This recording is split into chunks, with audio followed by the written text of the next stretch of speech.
بسم اللہ الرحمن الرحیم۔ السلام علیکم ورحمۃ اللہ وبرکاتہ۔ عشق کیوں ہوتا ہے؟ ایک بار حضرت امام جعفر علیہ السلام سے کسی نے پوچھا، عشق کیوں ہوتا ہے؟ کسی انسان کو کوئی انسان اتنا اچھا کیوں لگتا ہے کہ اس کے سامنے ساری کائنات کچھ نہیں لگتی؟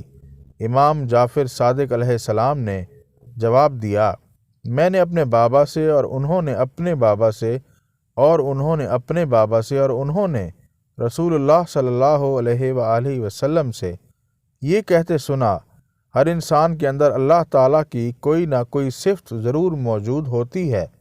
کوئی رحم دل ہوتا ہے، کوئی سخی ہوتا ہے تو کوئی عادل ہوتا ہے، کوئی شجاع ہوتا ہے۔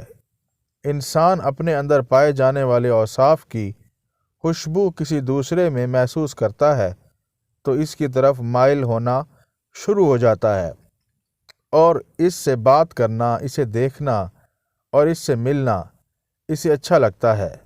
اسے یہ لگتا ہے یہ میرا اور میں اس کا ہوں۔